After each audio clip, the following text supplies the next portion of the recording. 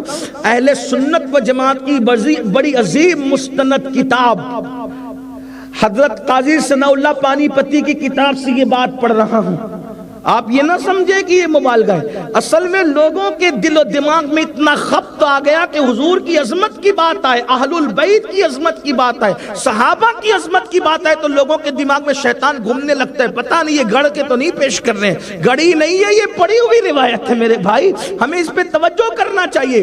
اور پھر میں تو یہ کہتا ہوں یقین والے بنو، یقین والے۔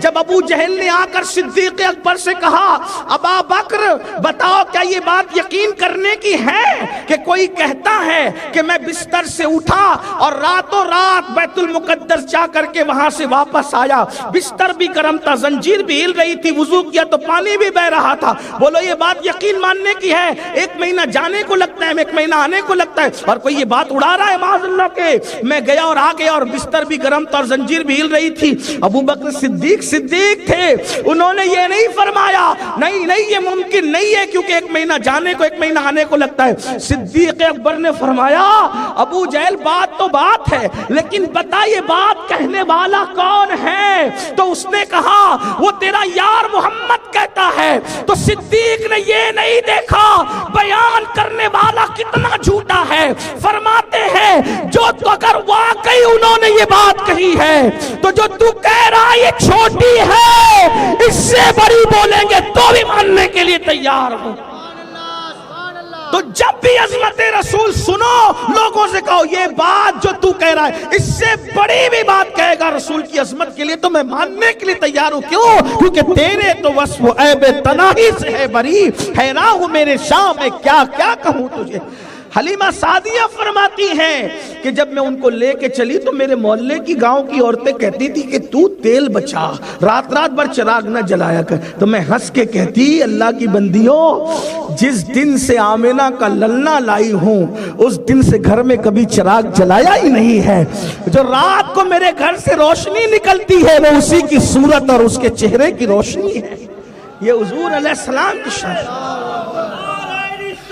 یا رسول اللہ میلاد النبی مولود النبی نعرہ تکبیر نعرہ رسالت، یہ ان کا بچپنا ہے۔ تو حلیمہ سعدیہ نے یہ بیان، تو عامر یمنی نے جیسی کمرے میں تو پورا کمرہ روشن تھا، حضور کے روشنی سے پورا کمرہ روشن۔ جنہوں نے نہیں ماننا ہے ان کی اپنی طبیعت ہے، میں تو کہتا ہوں نبی کے چہرے سے کیسی روشنی نکلتی ہوگی یہ تو اللہ ہی جانے، جنہوں نے دیکھا وہ جانے۔ علامہ عبد الرحمن جامی نے لکھا امام حسین کے چہرے سے ایسی روشنی نکلتی تھی کہ لوگ رات کی تاریکی میں ان کے چہرے کی روشنی میں سفر کیا کرتے، جس کا نواسہ ایسا ہو، نواسے کی شان یہ ہو تو نانا کی شان۔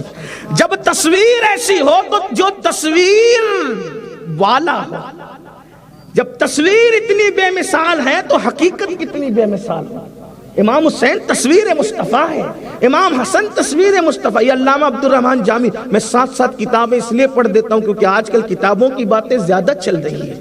ہاں آج کل کتابوں کی باتیں زیادہ چل رہی، اس لیے ہم بھی بات کیتا۔ اور یاد رکھنا ہم 1857 کے بعد والے محققین نہیں ہیں، ہمارے کڑیاں صفا کے چبوترے سے ملتی ہیں، ہمارے خزانہ ہے خزانہ۔ حضرت مولانا جمیل الرحمن نے بہت اچھی بات کی، کہتے ہیں ثنائے مصطفیٰ وہ بھی روایات صحیحہ سے، ثنائے مصطفیٰ وہ بھی روایات صحیحہ سے، جمیل قادری کیا خوب تیرے پاس مایا ہے۔ مایا کہتے ہیں دولت کو، جمیل قادری کیا خوب تیرے پاس، پوری نعت ہے، بڑی خوبصورت نعت ہے. کہتے ہیں نہ چھیڑو ذکر جنت اب مدینہ یاد آیا ہے، نبی کا سبز گنبد دل کی آنکھوں میں سمایا ہے، کوئی پرسان حال اپنا نہیں ہے یا رسول اللہ، جو اپنا ہے تو تو ہے اور باقی سب پرایا ہے. اور مکتے میں کہتے ہیں کہ ثنائے مصطفیٰ وہ بھی روایات صحیحہ سے جمیل قادری کیا خوب تیرے پاس مایا ہے. اللہ اکبر. تو عامر یمنی نے دیکھا پورا کمرہ روشن ہے، اور جیسے حضور کو دیکھا، حضور تھے ہی ایسے. مولا کائنات فرماتے ہیں جو دیکھ لیتا تھا انہی کا ہو جاتا تھا.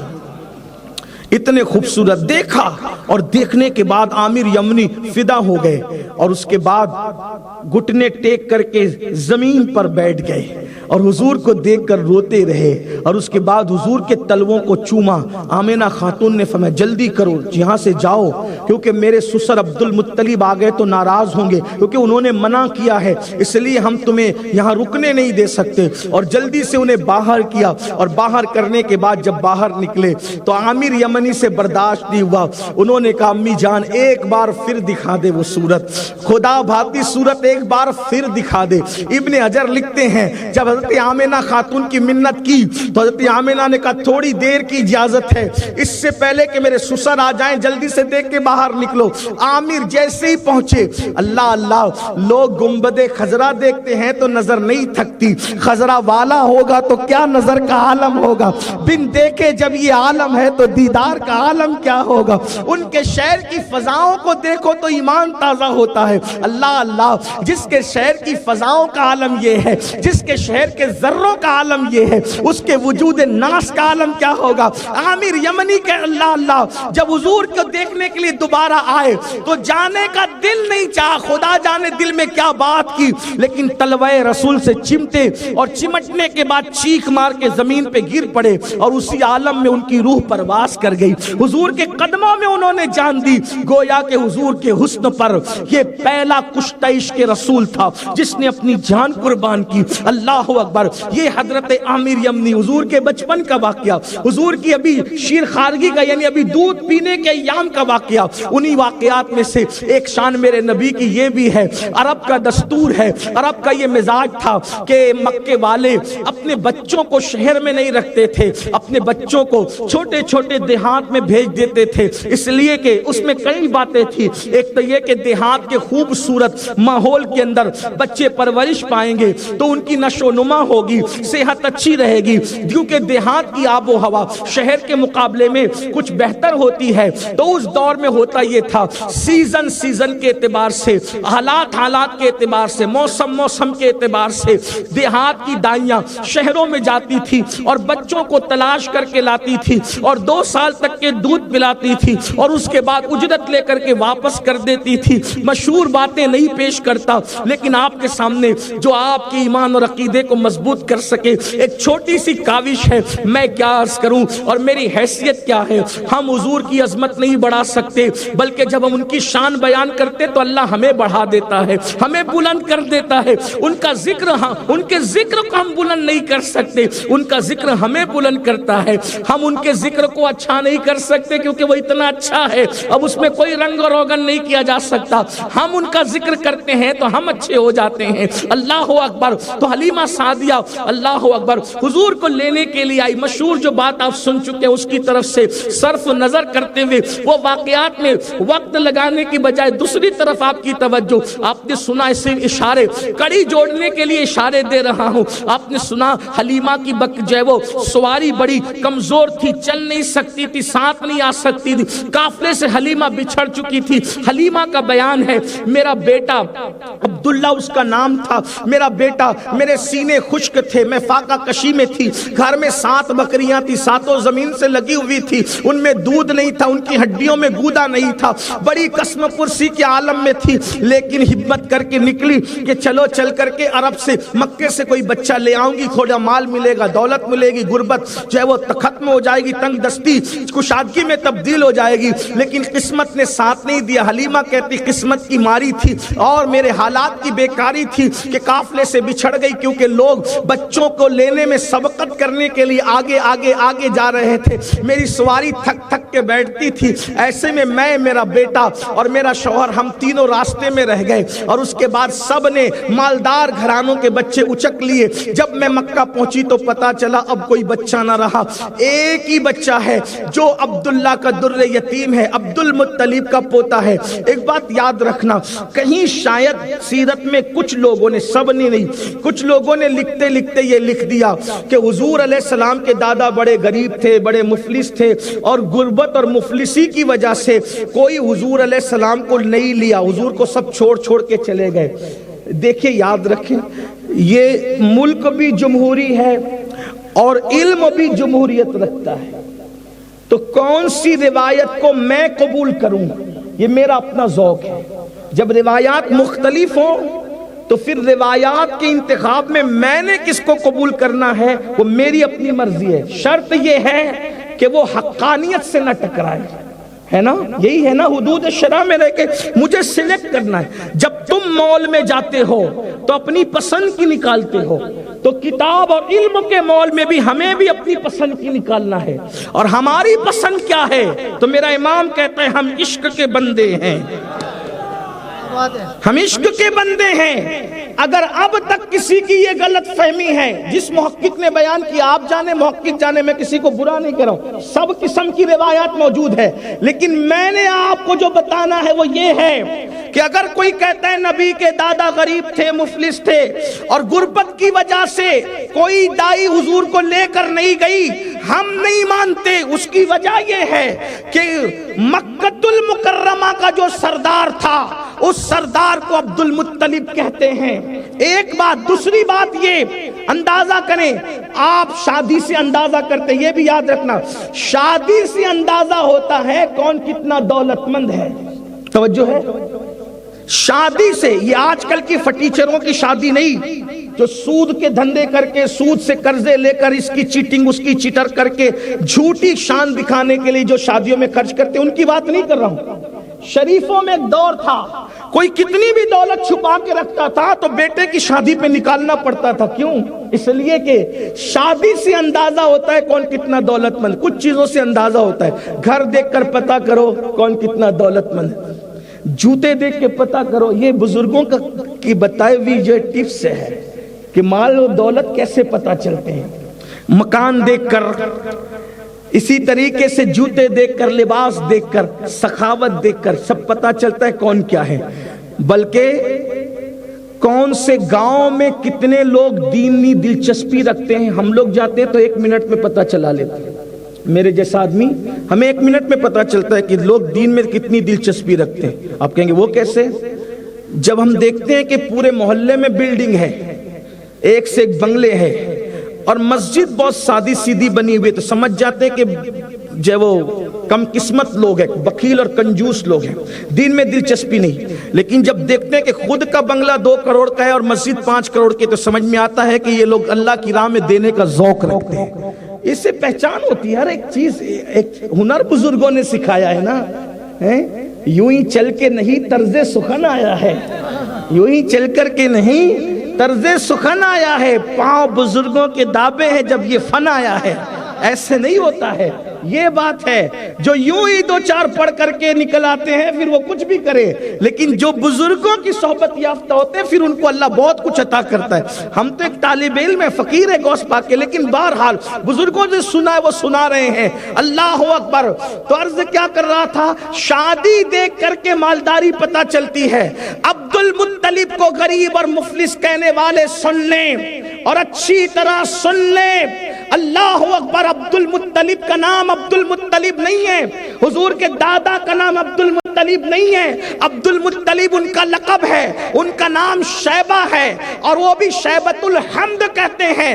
دراصل عبد المطلب اتنے خوبصورت, اتنے سخی تھے, اللہ اکبر, کہ جو بھی دروازے پر آتا تھا کبھی خالی نہیں جاتا تھا, تو جو دیکھتا تھا ان کی تعریف کرنے پہ مجبور ہو جاتا تھا. اس لیے لوگ ان کو شیبۃ الحمد کہتے ہیں. حضور کی ولادت سے 55 دن پہلے, حضور کی ولادت سے 55 یا 50 دن پہلے پہلے ابرہا نے جو سب مویشیوں کو لے کر کے گیا تھا، سب کے مویشیوں پہ قبضہ کیا تھا، پوچھو تاریخ سے ابرہا کے قبضے میں سب سے زیادہ جانور کس کے تھے، گھوڑے کس کے تھے، اونٹ کس کے تھے، بکریاں کس کی تھی؟ ہے تاریخ میں کسی کا نام کہ کوئی ابرہا کے پاس گیا؟ کسی کا نام نہیں ملتا۔ جس مالدار کا نام ملتا ہے اس کو عبد المطلب کہتے ہیں۔ عبد المطلب جا کے کہتے ہیں میرے جانور واپس کر دے، تو اس نے کہا عبد المطلب میں تو سمجھتا تھا کہ تو مکے کا جو ہے وہ سردار ہے، کعبے کا متولی ہے، تو کعبے پہ بات کرے گا،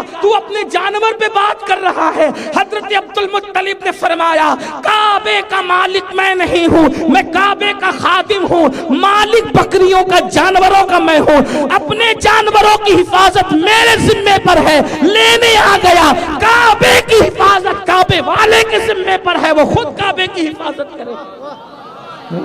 حضور کے خاندان کو تھوڑا چھوٹا کر کے بیان کرنا چھوڑو، ورنہ تم خود چھوٹے ہو جاؤ۔ خدا جانے خاندان رسول سے کیا لوگوں کو مسئلہ ہے کہ کہیں بھی کہیں یہ وہ۔ آپ کو بتاؤں جب رسول اللہ کے دادا نے حضرت عبداللہ اور حضرت آمنہ کی شادی کی تو ولیمہ کتنا کیا بتائے؟ میری ذمہ داری ہے بتانے کی۔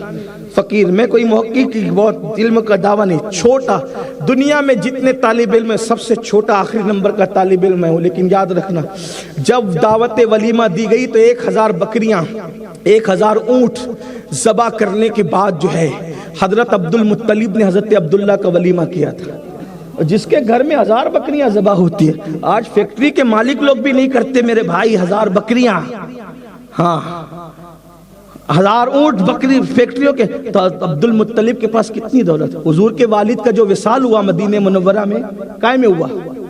کھجوروں کی تجارت کرتے تھے، تجارت کے لیے گئے، بیمار ہوئے، وہیں وصال۔ حضور کے والد تاجر تھے، حضور کے پردادا ان کو ہاشم کہتے ہیں۔ ہاشم ان کا نام نہیں، ہاشم کیوں کہتے ہیں؟ ہاشم کا مطلب ہوتا ہے روٹی کے ٹکڑے کر کے سالن میں بھگونے والا۔ تو روٹی کے ٹکڑے کرنے والا کیوں کہتے ہیں؟ جب پورے عرب میں قحط آ گیا نا، قحط، تو سب روٹی کے ٹکڑے بھکاری بن گئے تھے، تو روٹی توڑ توڑ کے جو تقسیم کرتا تھا وہ حضور کے پردادا ہے۔ پورے عرب کو کھلایا اس خاندان نے، اور آج بھی کھلا رہا ہے۔ زمانے میں جو دولت ہے وہ دولت سیدوں کی ہے، زمانے میں جو دولت ہے وہ دولت سیدوں کی ہے۔ اگر نہیں یقین آتا تو جا کے دیکھو، بڑے سے بڑے مالدار کے یہاں وہ لنگر نہیں بٹتا جو آج بھی میرا سید غریب نواز کے آستانے پہ بٹتا۔ 900 سال سے جس سید کی چوکھٹ پہ لوگ پل رہے ہیں اسے عبد القادر جیلانی غوث اعظم کہتے ہیں۔ صابر باغ جس نے لنگر تقسیم کیا اس سید کو علی احمد صابر کلیر کہتے ہیں۔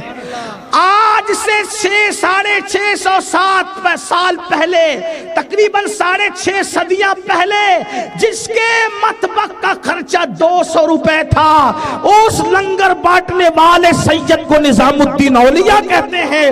جب وقت کے بادشاہ نے دیکھا اتنا مہنگا لنگر تقسیم کرتا ہے محمد احمد نظام الدین، تو اس کو غلط فہمی ہوئی کہ یہ اتنا لنگر بانٹ کر کے لوگوں کو اپنا بنا رہا ہے، میرے سپاہی جاتے ہیں اس سے مرید ہیں اور اس کو نذرانہ دیتے ہیں، اور نذرانے پہ لنگر کر کے لوگوں کو اپنا بنا رہا ہے۔ بادشاہ نے اعلان کیا میرا کوئی بھی سپاہی نظام الدین کا مرید ہے، نہ آج سے اس کی خانقاہ میں جائے گا، نہ آج سے اس کو نذرانہ دے گا۔ حضرت محبوب الہی نے پوچھا کیا بات ہے، آج سپاہی ملنے نہیں آتے؟ حضرت امیر خسرو نے کہا حضور بادشاہ نے اعلان کیا ہے کہ دراصل نظام الدین ہمارے چندے پر، ہمارے نذرانے پر جو ہے وہ لنگر کرتا ہے، لوگوں کو اپنا بناتا ہے، اس لیے اب کسی کو آنے کی اجازت نہیں۔ محبوب الہی نے فرمایا آج سے لنگر کا خرچہ ڈبل کر دو تاکہ لوگوں کو پتا چلے چندر اور نذرانے پر ہم لنگر نہیں کرتے، لنگر تو خدا کی عطا پر کیا کرتے۔ یہ خاندان ہے نبی کا۔ یا رسول اللہ،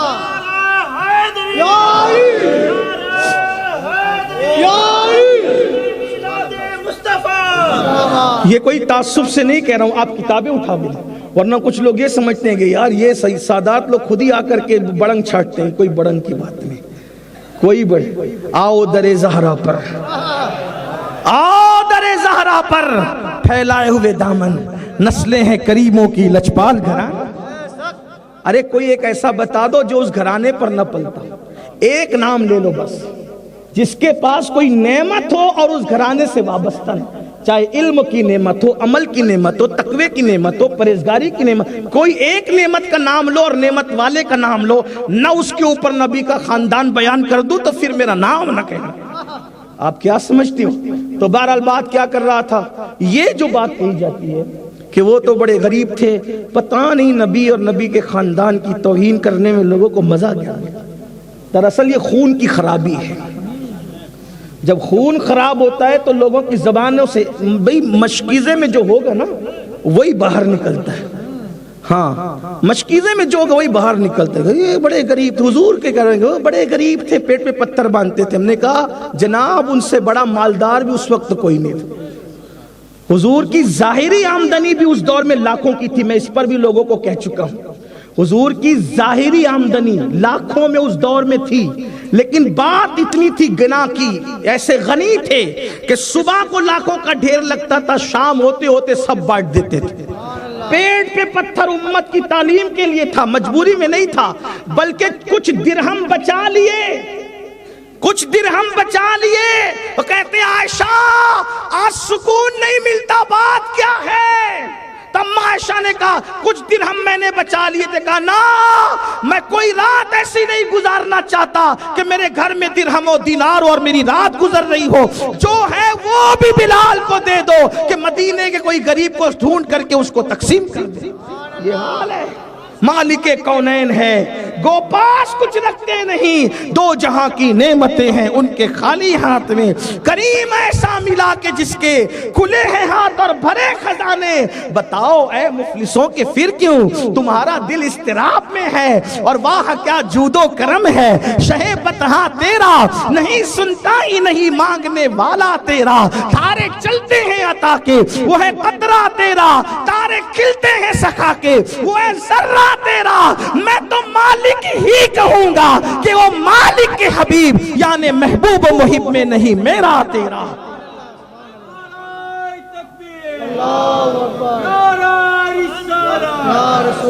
قربان میں ان کی بخشش پر مقصد بھی زباں پر آیا نہیں، بن مانگے دیا اور اتنا دیا دامن میں ہمارے سمایا نہیں۔ حضور کے دادا بڑے مالدار تھے، حضور بھی مالدار تھے، چلیں وہ ایک الگ سا عنوان ہے۔ ایسا نہیں تھا، کیا نہیں تھا؟ ایسا نہیں تھا کہ آیا اور حضور کو چھوڑ کے، لکھنے والوں نے لکھا ہے، میں پھر کہہ رہا ہوں، میں انکار نہیں کر رہا۔ دراصل کیا ہوتا ہے نا، یہ چینل والے لوگ جو ہے نا تقریر کو عام کرنے کے لیے بیچارے بڑے خلوص سے تقریر کاٹ کے ڈال دیتے، تو لوگ اسی کو لے کر کے اڑتے، نہ آگے سنتے نہ پیچھے سنتے، ہے نا؟ ہاں لیکن مجھے اس کی پرواہ نہیں ہوتی، اس کی کوئی مجھے پرواہ، میں تو اپنا کام اس لیے کیے جا رہا ہوں، جیسے مؤذن اذان دیتا ہے اس کا کام اذان دے، اذان سن کے کون آئے گا کون نہیں آئے گا اس کو ذمہ داری اس کی نہیں ہے۔ ہم اب نبی کے فضائل بیان کیے جا رہے ہیں، صحابہ اور اہل بیت بیان کیے جا رہے ہیں، سعادت مند روحیں قبول کرے گی، ہے نا؟ ایسا ہی ہے۔ تو کچھ لوگ باتوں کو غلط رنگ دیتے ہیں، تو میں آپ کو یہ بتانا چاہتا ہوں کہ روایتیں سب طرح کی ہیں، لیکن ہمیں لینا کون سی ہے؟ جو ہمارے محبوب کی شان کو بڑھا کر کے بیان کرے، ہے نا؟ ایسا ہی ہے نا؟ ہاں ایسا ہی ہے۔ اس کو یوں سمجھو، دیکھو اللہ نے سب کو پیدا کیا، اللہ نے سب کو پیدا کیا، لیکن اللہ کو اگر آپ یہ کہنا کہ وہ رب محمد ہے تو عبادت ہے، توجہ ہے۔ اگر اللہ کے بارے میں کیا کہو گے؟ وہ خالق محمد ہے، رب محمد ہے تو عبادت ہے، اور اللہ کے بارے میں کہو گے کہ وہ خالق خنزیر ہے، پوچھو علماء سے کیا ہوگا؟ کافر ہو جائے۔ تو کیا خنزیر کو کسی اور نے پیدا کیا؟ اللہ ہی نے پیدا کیا نا۔ حقیقت تو ہے، لیکن اللہ کی شان بیان کرنے کے لیے کوئی اونچی بات کرو، یہ اصول ہے۔ تو ایسے حضور کی بھی جب شان بیان کرو تو دل چھوٹا مت کرو۔ روایتیں تو ہیں نا، یہ نہیں ہے کہ غربت کی وجہ سے چھوڑ گئی، واللہ نہیں، بہت دولت تھی، بہت مال تھا، اتنے پہ آپ سمجھ گئے۔ ارے حضرت عبداللہ کے فدیے میں حضرت عبد المطلب نے 100 اونٹ ذبح کیے۔ حضرت عبد المطلب مالدار انسان، تجارت والا گھرانہ تھا۔ بہرحال ایسا نہیں ہوا۔ پھر کیا ہوا؟ دراصل جو بھی دائی آتی تھی وہ سردار کے یہاں آتی تھی، کیونکہ سردار تھے عبد المطلب. متولی کعبہ کون تھے؟ عبد المطلب. تو کس کے یہاں دائی پہلے آئے گی؟ لیکن جو دائی آتی تھی نا حضور اس کا دودھ پیتے نہیں تھے. مسئلہ یہ تھا حضور اس کا دودھ پیتے نہیں تھے. تو جب دودھ ہی نہیں پیا تو پھر اس کے ساتھ جانے کا سوال ہی پیدا نہیں ہوا. وجہ کیونکہ یہ سب پہلے آ گئی تھی. اور حضور کی شان یہ ہے جس کا کوئی نہیں ہوتا اس کو اپنے دامن میں پناہ دے. سبحان اللہ سبحان اللہ. یہ ان کی شان ہے. بگڑ کر میری حالت نے میری بگڑی بنا دی ہے. تو حضور اوروں کے ساتھ نہ گئے کیونکہ کسی کا انتخاب کیا گیا تھا. آئی اور گئی. حضور علیہ السلام نے کسی کا دودھ نہ پیا. آپ کہیں گے ایسا بھی ہوتا ہے؟ ہم نے کہا تفسیر میں میرے بھائیوں، جب حضرت موسیٰ علیہ السلام کو ان کی امی نے دریا میں ڈال دیا اور فرعون کے گھر میں ان کو نکالا گیا صندوق سے، یہ واقعات سن چکے آپ، میں بیان کر چکا. لیکن کیا ہوا پھر؟ فرعون نے اپنے سارے کنیزوں کو کھڑا کیا، کہا کون اس بچے کو دودھ پلائے گا، میں انعام دوں گا. حضرت موسیٰ نے کسی کا دودھ نہیں پیا. کیوں نہیں پیا؟ وہ سب مشرکہ تھی، مشرکہ. تو حضرت موسیٰ کی بہن بھی وہاں چلی گئی یہ منظر دیکھنے کے لیے، اور فرعون سے کہا فرعون کچھ بچے ایسے نفیس طبیعت کے ہوتے ہیں جو کسی کا دودھ نہیں پیتے. ایک دائی تیری سلطنت میں ایسی ہے کہ نفیس سے نفیس بچہ اس کا دودھ پی لیتا. میں گارنٹی دیتی ہوں کہ وہ اس کا دودھ ضرور پیے گا جو کسی کا نہیں پیتا. کہا اچھا ایسی دائی تیری نظر میں ہے؟ کہا بلا کے لاؤں. کہا بلا کے لا. جب حضرت موسیٰ کی امی آئی، وہ موسیٰ جو کسی کا دودھ نہیں پی رہے تھے ماں کی گود میں گئے اور دودھ پینے لگے. حضرت موسیٰ کی شان کیا ہے؟ توجہ. حضرت موسیٰ کی شان یہ ہے کہ مشرکہ عورتوں کا دودھ نہیں پیا. یہ شان موسیٰ ہے. توجہ. موسیٰ نے مشرکہ عورتوں کا دودھ، کافرہ عورتوں کا دودھ نہیں پیا. لیکن میرے آقا کی شان اس سے بڑی ہے. جس کا پیا اس کو کافر رہنے نہیں دیا، اس کو ایمان کی دولت عطا. یہ شان ہے. مشرکہ کا دودھ نہ پینا بھی معجزہ ہے. مشرکہ کا دودھ نہ پینا یہ معجزہ ہے. اس سے بڑا معجزہ جس کا پی لیا اس کو کافر رہنے نہیں دیا. اسی لیے ہمارے بزرگوں نے لکھا کہ میرے آقا نے جس عورت کا دودھ پیا اللہ نے اس کو ایمان کی دولت عطا فرما دی. حضور کی شان ہے. تو کیا ہوا؟ کسی کا نہیں پیا، وہ چلی گئی. لیکن جب حلیمہ آئی تھکی ہاری سواری تو حضرت عبد المطلب سے کہا میں نے سنا ہے کہ آپ کا شہزادہ کوئی نہیں لے گیا. شہزادہ کوئی لے نہیں گیا، شہزادہ کسی کے ساتھ گیا نہیں. تیرا نام بتا. تو کہا میرا نام حلیمہ ہے، قبیلہ بنو سعد سے ہے، زہیب کی میں بیٹی ہوں اور قبیلہ بنو سعد سے میرا تعلق ہے. تو آپ نے کہا حلیمہ حلم سے، بنو سعد سعادت سے. حلم اور سعادت دونوں مل گئے. اب مجھے خواب میں تیرا ہی حکم تھا، آ جا میرے بچے کو تو لے کر کے جا. حلیمہ گئیں اور جانے کے بعد اب حلیمہ کہتی ہے. اسی پہ بات مکمل کر، کہیں تو ختم کرنا ہو اسی پہ بات، ورنہ ہے بڑی باتیں. عنوان جو ہے بہت بڑا ہے. حضور سارے عنوانوں کی جان یہ تھکیں گے. اچھا تو ایک بلند آواز سے درود شریف پڑھیں. اللہ رب محمد صلی اللہ علیہ وسلم نحن عباد محمد صلی اللہ علیہ وسلم صلاۃ و سلام علیک یا رسول اللہ. حلیمہ کہتی میرا سینہ خشک تھا. صرف ذہن کی تطہیر کے ساتھ سننا، فضیلت کے لیے یہ بات کرنا میرے لیے ضروری ہے، لیکن پاکیزہ ذہن والوں کے لیے پاکیزگی ہی ہے. تو کہتے میرے سینے خشک تھے، میرا بچہ رات رات بھر روتا تھا. جیسے ہی میں اندر داخل ہوئی تو میں نے دیکھا کہ کپڑے میں لپٹے ہوئے تھے، سفید کپڑے میں. اور اس کے بعد میں فرق نہیں کر پا رہی تھی کپڑا ختم کہاں سے ہوتا ہے، وجود شروع کہاں سے ہوتا ہے. میں نے دیکھا واللہ اتنا خوبصورت بچہ میں نے اپنی زندگی میں کبھی نہیں دیکھا تھا. میں تو جان سے واری واری ہوئی. اور اس کے بعد میں نے سوچا ان کو جگاؤں کیسے، ان کو جگاؤں کیسے. تو حضرت سیدہ آمینہ نے کہا حلیمہ میرا بچہ معمولی بچہ نہیں ہے. ولادت کے وقت جو نشانیاں میں نے دیکھی ہے وہ میں نے ہی دیکھی ہے. حلیمہ کہتی ہے میں نے سینے پہ ہاتھ رکھا رکھا, جیسے ہی سینے پہ ہاتھ رکھا آنکھیں کھولی اور میری طرف دیکھ کر کے مسکرا دیا. جب میری طرف دیکھ کے مسکرایا, آپ یاد رکھنا کسی بھی ڈاکٹر سے, سائنسداں سے آپ جا کر کے پوچھئے یا کم سے کم اپنے گھر میں تجربہ کر لیجئے, بچے جو مہینے 1.5 مہینے کے ہوتے ہیں جب بھی وہ اٹھتے ہیں وہ روتے ہوئے اٹھتے ہیں, مسکراتے ہوئے کبھی نہیں اٹھتے ہیں. بعد میں کبھی مسکرائیں گے, نیند میں مسکرائیں گے, لیکن جب بچہ اٹھتا ہے تو روتے ہوئے اٹھتا ہے. حضور کی شان ہے, نہ روتے ہوئے پیدا ہوئے نہ روتے ہوئے کبھی اٹھے ہیں. جب اٹھتے تھے مسکراتے اٹھتے تھے. جو لوگوں کو مسکرانے کی بھیک دینے آیا ہو وہ کیسے روئے گا جس کی تسکین سے روتے ہوئے ہنس پڑے. اس تبسم کی عادت پہ لاکھوں سلام. حلیمہ کہتی ہے میں نے سینے پہ ہاتھ رکھا, آنکھیں کھولا, مسکرا دیا, اور جب مسکرایا اب مجھے اپنے آپ پہ قابو نہیں تھا, میں نے اٹھایا اور اٹھا کر کے اپنے سینے لگایا. اللہ کی عزت کی قسم, جیسے ہی میں نے سینے سے لگایا میرے سینے میں دودھ کی نہریں جاری ہو گئی, اور جب میں نے دائیں طرف سے پیش کیا انہوں نے دودھ پینا شروع کیا, لیکن جب بائیں طرف کا پیش کیا تو منہ ہٹا لیا اور میری طرف دیکھ کر مسکرائے. میرا بچہ میرے شوہر کی گود میں تھا, مجھے دیکھتے بچے کو دیکھتے گویا اشارہ کرتے امی میں تو پی چکا ہوں, میرے بھائی کو بھی پلا دو. میرے امام کہتے ہیں بھائیوں کے لیے ترک پستہ کریں, بھائیوں کے لیے ترک پستہ کریں. دودھ پیتوں کی نسبت پہ لاکھوں سلام, دودھ پیتوں کی نسبت پہ لاکھوں سلام. حلیمہ کہتی ہیں یہ منظر دیکھ کر میں میرا شوہر بالکل ان پر جو ہے وہ قربان ہو گئے. میں نے کہا آمنہ بی بی اب میں اسے لے کر جاؤں. سیدہ آمنہ نے فرمایا رک ٹھہر, ولادت کے وقت تو جو میں نے دیکھا ہے پہلے سن لے, یہ کوئی معمولی بچہ نہیں ہے. اور پھر جو واقعات آپ نے دیکھے تھے وہ سب حلیمہ سعدیہ کو سنایا. اب یہاں تک تو حلیمہ نے حضرت آمنہ سے سنا, اب حضرت حلیمہ نے کیا دیکھا. قاضی ثناء اللہ پانی پتی فرماتے ہیں حلیمہ کہتی ہے اتنی بڑی نعمت مجھے نصیب ہوئی تو چل کر کے پہلے میں شکرانے میں کعبے کا طواف کر لوں اور میں اپنے اس لاڈلے کو بھی کعبے کا طواف کرا دوں. اب پتہ نہیں کب لوٹ کر آؤں گی, اس لیے کہ 2 سال کے بعد دودھ کی مدت جب پوری ہوگی تب میں لوٹ کر آؤں گی, تو اپنے شہزادے کو بھی میں اس کعبے کا طواف کرا دوں.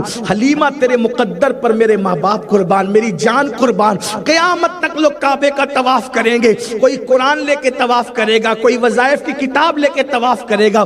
حلیمہ تیرا مقدر کیا مقدر ہے کہ رسول اللہ کو گود میں لے کر کے اللہ اکبر کعبے کا طواف کر رہی ہے. بلکہ یوں کہہ لے کعبے کا کعبہ گود میں ہے اور حلیمہ کعبے کا طواف کر رہی ہے. اللہ اکبر, لوگ مصحف کی تلاوت کریں گے, حلیمہ چہرے مصطفیٰ کی تلاوت کر رہی ہے. حلیمہ فرماتی ہے جب میں نے کعبے کا طواف کر لیا تو دل میں خیال آیا چلو خود بھی حجر اسود چوم لوں اور اس شہزادے کو بھی بوسے دلوا دوں حجر اسود کی.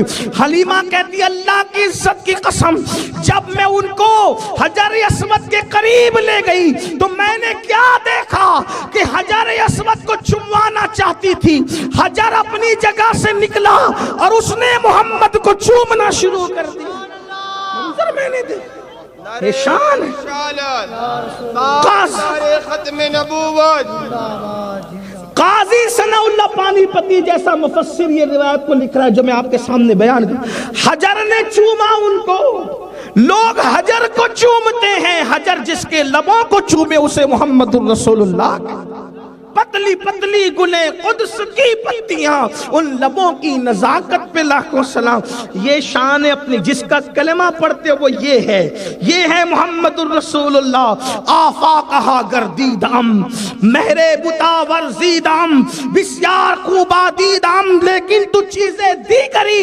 حضور آپ جیسا کون ہو سکتا ہے, لم یاتی نظیرو کا فی نظرین مثلے تو نہ شد پیدا جانا.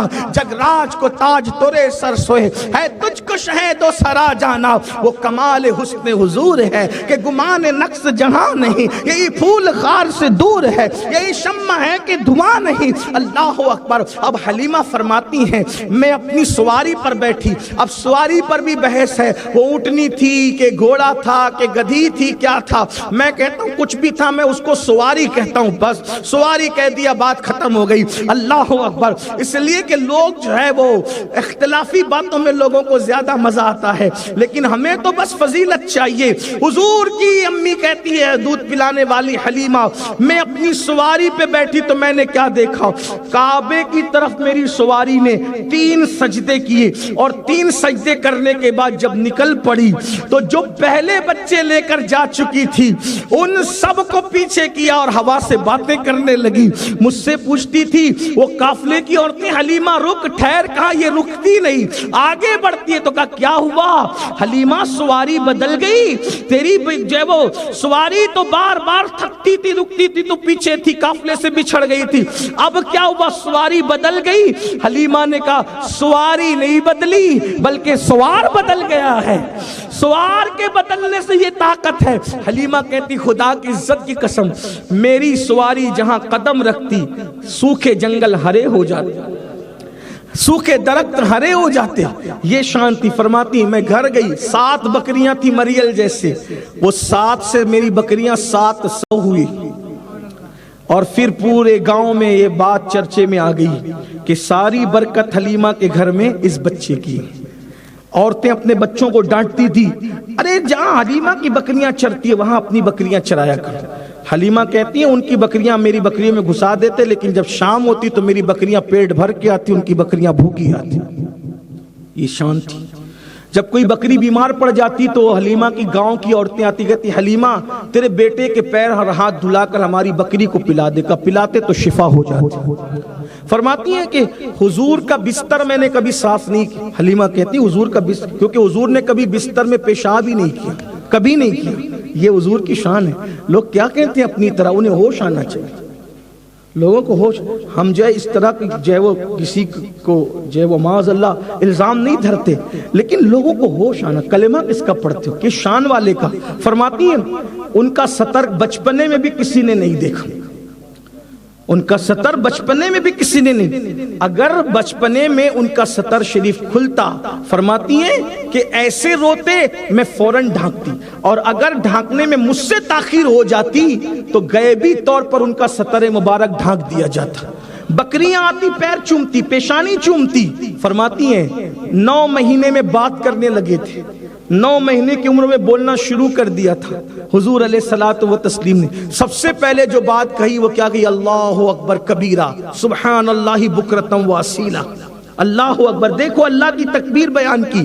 حلیمہ فرماتی ہیں بچے آتے میرے گھر، محمد چلو بھائی کھیلیں گے، تو جواب دیتے ہمیں کھیلنے کے لیے اللہ نے پیدا نہیں کیا۔ حضور کبھی کھیلنے نہیں گئے بچوں کے ساتھ۔ حلیمہ کہتی ہیں یہ سب میں دیکھتی رہی، اور پھر کیا ہوا، جب بھی میرے قبیلے میں رات کے وقت تو کوئی کام پڑتا تو عورتیں کہتی حلیمہ تیرا بیٹا لے آنا، اس لیے کہ ہم اندھیرے میں کیسے بیٹھیں گے، وہ آئے گا تو اتنی جگہ میں اجالا اور روشنی ہو جائے گی۔ حلیمہ فرماتی ہیں ابھی ان کی عمر شریف 2 سال کی ہوئی، واپس کرنا تھا، میرے دل نے نہیں چاہا، میں مکہ گئی لیکن میں نے کہا آمینہ میرا جی نہیں بھرا، 2 سال میں بچوں کو واپس کرنے کا دستور ہے لیکن میں ان کو واپس نہیں کروں گی، اجازت دو میں لے جاؤں۔ اتفاق سے اللہ کی شان، ان دنوں مکے میں وبا پھیلی ہوئی تھی، سیدہ آمینہ نے فرمایا ٹھیک ہے کوئی بات نہیں، ابھی وبا بھی ہے یہاں لے جاؤ تاکہ یہ محفوظ رہیں۔ حلیمہ کہتی ہے واپس لے کر آئی، 4 سال کی عمر میں ایک دن کہتے ہیں امی یہ میرے بھائی لوگ کہاں جاتے ہیں، امی جان یہ میرے بھائی لوگ کہاں جاتے ہیں؟ تو حضرت حلیمہ نے کہا وہ بکریاں چرانے جاتے ہیں بیٹا۔ امی میں بھی جاؤں گا۔ نہیں وہ حلیمہ کے بچے ہیں، تم نے نہیں جانا، دھوپ ہے جنگل میں، درندے ہیں پریشان کریں گے تمہیں۔ ضد کی میں جاؤں گا، میں نے گھر نہیں بیٹھنا، میں جاؤں گا۔ جب ضد کی، حلیمہ اپنے بچوں سے زیادہ پیار کرتی، دل سے چاہتی تھی، بہت چاہا حلیمہ نے، اور اس چاہت کا صلہ اللہ نے ان کو بہت بڑا دیا۔ آج کسی دائی کا ذکر ہوتا ہے کتنے بچوں کو کس کس نے دودھ پلایا، آج حلیمہ ہمارا عنوان ہے، ہماری بچیوں کے نام حضرت حلیمہ کے نام پہ رکھے جاتے ہیں۔ حلیمہ جنت میں سو رہی ہے، کیا حلیمہ نے مقدر پایا؟ تو حلیمہ بہت جان سے زیادہ چاہتی تھی۔ جب حضور نے ضد کی میں نے جانا ہے تو کہا ٹھیک ہے جاؤ۔ تو اس دور کا دستور تھا کہ بچوں کو نظر نہ لگے، تو مونگا ہوتا ہے، مونگا یہاں کیا کہتے ہیں، جو بھی کہتے ہیں، وہ دریا کے اندر آپ جو کون میں آئس کریم کھاتے ہیں، ایسے نیچے سے باریک ہوتا ہے اوپر سے کھلا ہوتا ہے، ایسی شکل کا ایک پتھر ہوتا ہے، تو اس دور کے لوگوں کا عقیدہ تھا کہ اگر یہ پہنا دیا جائے تو بچوں کو نظر نہیں لگتی. تو حلیمہ نے مونگا ڈورے میں جو وہ باندھ کر حضور کے گلے میں ڈالا کہ اب جنگل جا رہے ہو نا, کسی کی نظر نہ لگے. حضور نے اس کو توڑ کے پھینک دیا, فرمایا مجھے اس کی ضرورت نہیں ہے. یعنی 4 سال کی عمر میں بھی حضور توہم پرستی کی طرف ان کی توجہ بالکل نہیں تھی. حضور علیہ السلام اعلان نبوت کے پہلے بھی اور اعلان نبوت کے بعد بھی ہر برائی سے محفوظ رہے. وہ معصوم سید المعصومین تھے. حلیمہ نے ڈنڈا دیا, ہاتھ میں عصا دیا, حضور نے عصا لیا اور حلیمہ کی بکریوں کے پیچھے چلے. حلیمہ حیران تھی ہو کیا رہا ہے. شیمہ جو حضرت حلیمہ کی بیٹی ہیں, جب واپس آئی نا پہلے دن جنگل سے, تو ماں نے کہا بیٹا گرمی سے اپنے بھائی کو بچایا؟ تو شیمہ کہتی امی میں کیا بچاتی, جب وہ جنگل میں آئے تو میں نے دیکھا کہ بادل ان کے سر پہ سایہ کرتا تھا, بکریاں ادھر ادھر بھاگتی تھی. لیکن جب سے ہمارے بھائی محمد, اس نے یہ کہا, میں نقل کر رہا ہوں, ہم بھائی نہیں کہتے حضور, مولا علی نے بھائی نہیں کہا تو ہم کیا کہیں. لیکن چونکہ شیمہ یہ بات نقل کر رہی نا, اور اعلان نبوت سے پہلے کی, کہ جب ہمارے بھائی محمد ہمارے ساتھ چلے تو بکریاں ادھر ادھر نہ بھاگتی تھی بلکہ ان کے ارد گرد چلتی تھی, اور بکریاں ان کو سجدہ کرتی تھی, اور وہ جنگل میں جہاں قدم رکھتے تھے وہاں ہری گھاس پیدا ہو جاتی تھی. حضرت حلیمہ سعدیہ یہ سن کر کے خوش ہوتی تھی. اللہ اکبر. ایک دن ایسا ہوا, حلیمہ سعدیہ خود بیان کرتی ہے کہ ایسا ہوا کہ بیمار ہو گئے. بیماری کے عالم میں یہ ہوا کہ بیماری کی وجہ سے جنگل نہ جا سکے. چند دن جنگل نہیں گئے تو ایک حادثہ پیش آیا. میرا بیٹا اور میری بیٹی دوڑے دوڑے آئے, امی غضب ہو گیا, کیا ہوا؟ کہا کہ ہماری بکری کو بھیڑیے اٹھا لے گئے. تو حضور بستر پہ اٹھ کے بیٹھ گئے, وہ بھیڑیے میری امی کی بکری کو کیسے لے گئے, چلو میں چل کے چھڑاتا ہوں. حضرت حلیمہ نے بڑی سادگی سے کہا او میرے شہزادے میرے لال, وہ بھیڑیے جنگل کے درندے ہوتے, درندے انسانوں کو بھی کھا جاتے ہیں وہ. فرمایا میں چھڑا کے لاؤں گا میری امی کی بکری کو, چلو. کہا شہزادے وہ جنگل کے درندے کسی کی رعایت نہیں کرتے. کہا میں چھڑا کے لاؤں گا. اور اس کے بعد جب بات کی تو حلیمہ پھر وہاں پر جب حضور کچھ کہہ دیتے تو پھر حلیمہ حضور کی بات نہیں کاٹتی تھی. جب لے کر کے چلی, چھوٹے سے ٹیلے پہ پہنچے, آواز, ہاتھ یوں رکھا منہ پر, آواز لگائی او جنگل کے بھیڑیوں, میری ماں کی بکری کون اٹھا لے گیا, واپس کرو. اتنا کہنا تھا کہ جنگل کے بھیڑیے سامنے آئے اور انہوں نے بکری کو رکھ دیا. پھر میرے آقا نے فرمایا تمہاری جرأت کیسے ہوئی کہ میری ماں کی بکری کو اٹھا کے لے جاؤ. جو وہ بھیڑیے تھے زبان حال سے کہتے تھے ہماری جرأت کب تھی آقا, آپ کی امی کی بکری کو اٹھا کے لے جاتے. اٹھا کے اس لیے لے کر گئے, آپ جنگل آتے تھے بکریاں لے کر, اسی بہانے آپ کا دیدار ہو جاتا تھا. کچھ دن سے آپ جنگل آئے نہیں ہیں, ہم نے یہ سوچا آپ کی امی کی بکری لے جائیں گے, آپ چھڑانے کے لیے آئیں گے, حلیمہ کو بکری مل جائے گی, ہمیں دیدار نصیب ہو جائے. یہ اپنے نبی کی شان ہے. ایسا نبی اللہ نے عطا کیا. اللہ پاک ہمیں نبی کی عظمت اپنے دل میں بٹھانے کی توفیق دے. انہیں مانو, انہیں جانو, انہی کے ہو جاؤ, ان کا احترام کرو, ان کی تعظیم کرو, اپنے بچوں کے دل میں ان کی عظمت کو بٹھا دو اور اس طرح سے گنگناؤ, انہیں جانا, انہیں مانا, نہ رکھا غیر سے کام. للہ الحمد, میں دنیا سے مسلمان گیا. اللہ ہم سب کو حضور کی عظمت کو دل و جان سے ماننے کی توفیق دے, انہی کی عظمت کو مانتے ہوئے زندہ رکھے, انہی کی غلامی میں زندگی, انہی کی غلامی میں موت عطا فرمائے. ہماری نسلوں کو عشق رسول عطا فرمائے, عظمت رسول کا شعور عطا فرمائے. گفتگو کے درمیان اگر کوئی غلطی ہو تو اللہ معاف فرمائے. استغفر اللہ ربی ان ربی لغفور الرحیم. اور اللہ پاک یہ محمد ساحل کو میلاد النبی کی برکتیں نصیب کرے, شادی کے بعد بھی آپ سب کو نصیب کرے. ہونے والے دولہا دلہن کی زندگی میں اللہ اسی محبت دے جو محبت اللہ نے اپنے محبوب اور ان کی پاک ازواج کے درمیان پیدا کی تھی. سیدہ فاطمہ اور مولا علی کے درمیان جو محبت تھی, اللہ ہونے والے دولہا دلہن کے درمیان ایسی الفت اور محبت نصیب فرمائے. السلام علیکم ورحمۃ اللہ.